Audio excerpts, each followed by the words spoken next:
Hindi nagsimba ang senyora. Hindi dahil ayaw niya.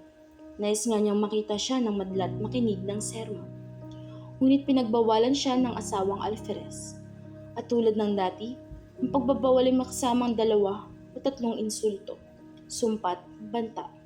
Batid ng alferez na katawa-tawa ang kanyang babae. Hindi dapat ilantad sa personahe ng kabisera, ni ng mga dayuhan. Ngunit hindi iba ang kaisipan ng senyora. Wari niya'y maganda siya, nakakahalina, kilos rin at higit sa lahat, mabuti at magarang manamit kay Maria Clara. Napakaganda kong tunay. Ako ay nakahigit pa kanya naman ni walang binatbat si Maria Clara sa aking kagandahan. Hindi ka magsisimba. Nakakahiya ang iyong itsura. Wari ko'y isa kang kirida di soldados. Manahimik ka sa bahay. Kung hindi, papabilikin kita sa putang inang bayan mo. Ayaw ng senyora na siya isipain pabalik sa kanyang bayan, kaya pinasundan niya ang gusto ng asawa, ngunit nagbabalak ng ganti. Madalas nang madilim ang mukha ng senyora, dahilan kung bakit walang mangahas na pagkatiwalaan nito. Ngunit ng umagang iyon, ay lubhang nakababagabag lalo na nang magsimulang magparuot pa rito ang doon. Kaunting kaluskos at ingay ng pagkakamali ay napagpapagalaiti sa kanya. Ni manghingi ng tawad ay isang krimen sa kanya. Punyeta! Anong ingay yan? Era si Injo? Upang hindi mapagbuntungan ng galit ng senyora, minarapat ng mga katulong na yumuko na lamang at sumunod. Inutos ng donya na isara ang pintuan at bintana upang hindi niya marinig ang kaingayan sa labas. Nagbilin din ito sa mga sundalo na huwag magpapapasok Sara sa ang loob. pinto at bintana. Ako'y naiirita sa ingay mula sa labas. Huwag kayong papasok na kung sino pa naupo.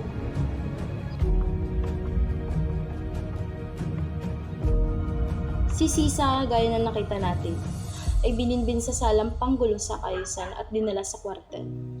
Wala noon ang alferez kaya pinalipas ng baliw ang gabing nakaupo sa isang bangko, tulala. Kinaumagaan ay nakita siya ng alferez at sa pangambang mapaamo, ito sa mga araw na iyon na kaguluhan at sa hangad na maiwasan ang di ka nais-nais na palabas, ay inutusan niya ang mga sundalo na bantayan ito at pakainit. Ganon pinaraan ng baliw ang 2 araw.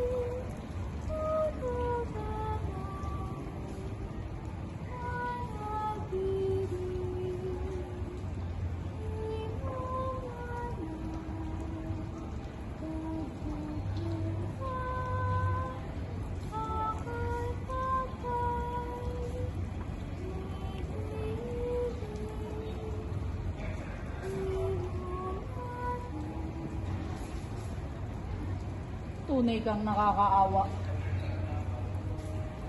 Mga sundalo, bantayan niyo siyang maigi at pakainin ng maayos.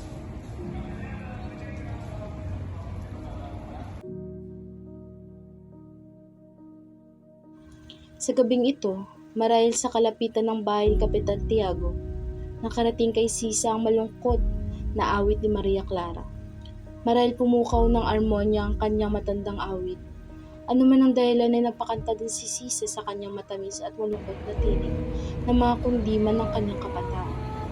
Narinig ito ng sundalo at ng Doña Consolacion, naburido at nalaman kung sino ang umawit. Dalhin niyo siya sa akin ngayon din.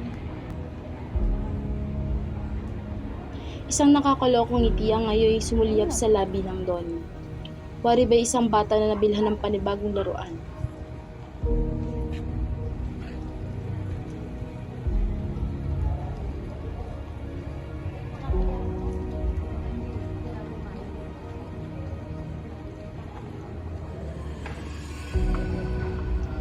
Inakyat si Sisa ng mga sundalo at humarap sa Donya na walang bahid ng takot sa mukha.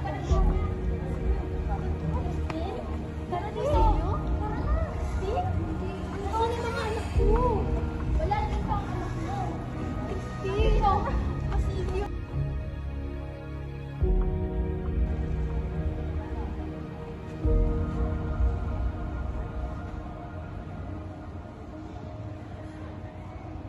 tila bang walang nakikitang senyora. Pinababa ng doon yung mga sundalo. Kayo. Kinuha ang latigo ng asawa at natatakot ang kanyang tinig na sinasabihan ang baliw ng Vamos, magkantar ikaw.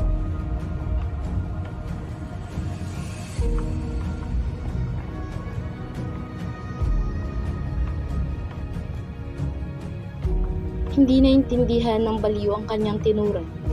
Dahil sa kamangmangan ni Sisa ay humupa ang galit ng senyora at napalitan ng kasiyahan.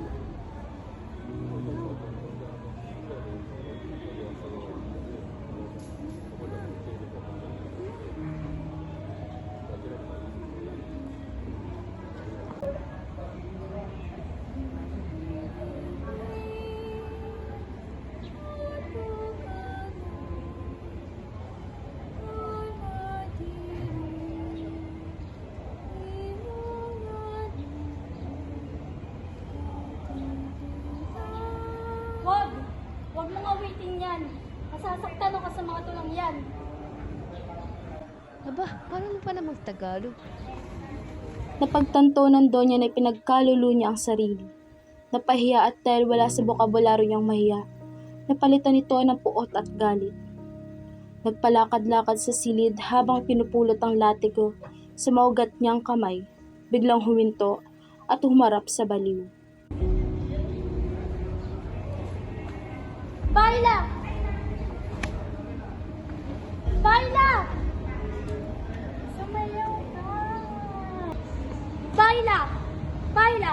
Kondenada, maldita! O sumpain ang inang nagsilang sa'yo! Baila! O papatayin kita sa gupit! Maputla't malungkot na pumasok ang alferez.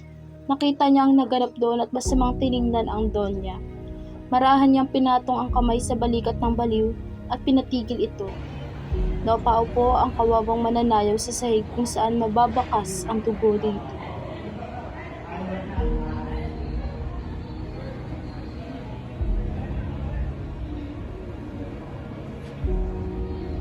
Ano na nangyayari sa'yo? Ba't hindi ka man lang magandang hapon sa akin? Dali ng babaeng ito. Bihisan, pakainin at gamutin. Kinakain ng katahimikan ng buong silid. Malakas na humingang malalim ang alferez.